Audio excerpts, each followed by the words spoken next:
चलो स्टार्ट करो। Nationalism and imperialism, 6th part of first chapter. Nationalism means love towards the country, पता है। Imperialism मतलब extended kingdom.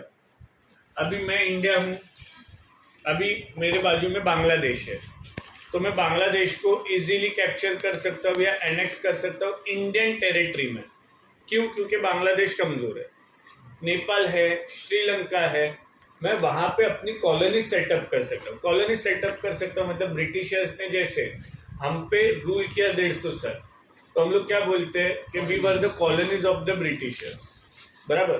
तो ये था इंपीरियलिस्टिक पॉलिसी ऑफ ब्रिटिशर, अपना किंगडम बढ़ाने की चाहत को ही इंपीरियलिज्म कहते हैं। Ism means ideology, the ideology to extend one's kingdom. मैं इंडिया हूँ, मुझे अगर बाजू में पाकिस्तान है, उसके ऊपर कब्जा करना है, तो पाकिस्तान का डिमार्केटेड बाउंड्री है, बट मैंने पाकिस्तान की आर्मी को हरा दिया और पाकिस्तान को अपने अंदर जोड़ लिया, तो मैं क्या हुआ? Imperialistic person.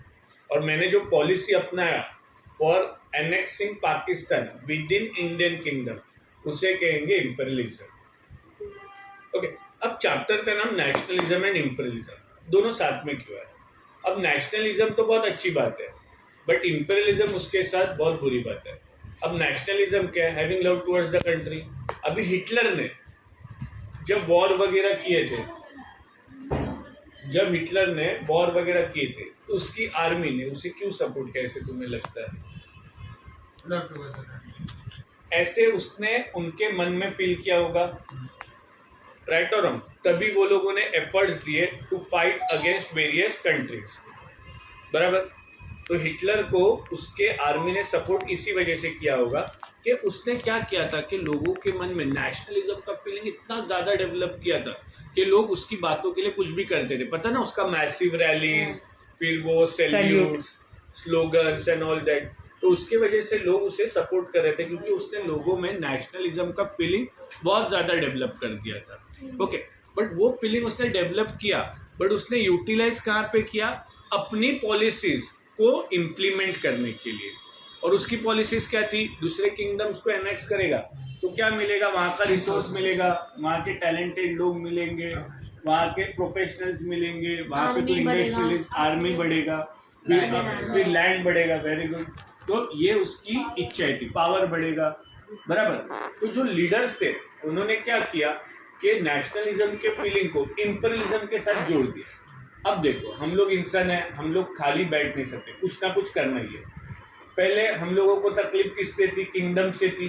हम लोगों ने मोनार्की को हटा दिया, नेशन स्टेट बना दिया, सोशल डेमोक्रेटिक रिपब्लिक बना दिया। अब करना क्या है? आगे कुछ तो एंटरटेनमेंट चाहिए।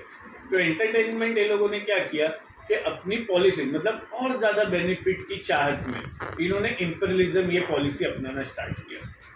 ओके, अभी इंपीरियलिज्म स्टार्ट कैसे हुआ? पहले तो ब्रिटिशर्स ने किया पार्ट अपार्ट, बट यहाँ पे हिस्ट्री में एट प्रेजेंट तुम्हें लिखा नहीं है।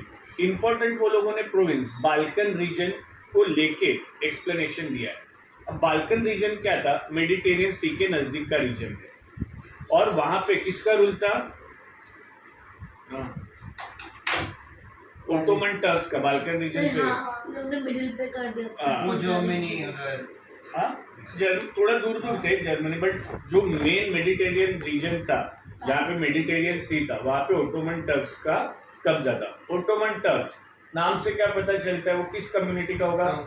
टर्किश, मुस्लिम होगा, राइट। अब यहाँ पे जो यूरोपियन नेशंस थे जिनके ऊपर उसने कब्जा जमाया था, अब वो यूरोपियन कंट्रीज को फ्री होना था। और क्या हुआ? एक एडवांटेज ऐसा हो गया कि ओटोमन टर्क्स है ना, धीरे धीरे डिसइंटीग्रेट होने लगा। तुम लोगों ने 6th-7th में ये पढ़ा होगा कि औरंगजेब का डिसइंटीग्रेशन कैसे हुआ। उसका बहुत बड़ा किंगडम था, फिर बाद में उसके किंगडम वगैरह क्यों टूटने लगे, पढ़ा है या नहीं पढ़ा? ठीक है, कोई भी बड़ा किंगडम हो उसका डिसइंटीग्रेशन कब होगा?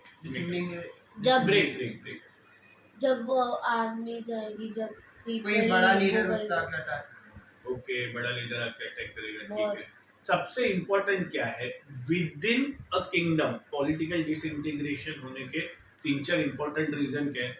सबसे पहला वीक रूलर, जो एडमिनिस्ट्रेटर है, रूलर है, वो अगर कमजोर रहेगा, वो अपनी पॉलिसीज वगैरह अच्छे से नहीं बना पाएगा, तो ऑब्वियसली तो उसका किंगडम डिसइंटीग्रेट होगा। एग्जाम्पल, अभी मोदी है, इंडिया को चला रहा है, कोई कमजोर इंसान रहेगा तो इंडिया टूट जाएगा, बिखर जाएगा, कुछ भी है।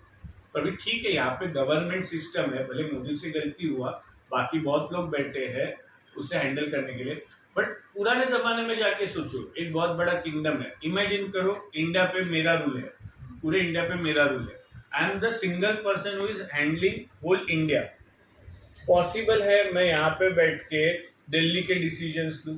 नहीं है, तो दिल्ली डिसइंटीग्रेट होने का चांसेस है, वहां पे कोई पावरफुल सर, बंदा रहेगा। सर एक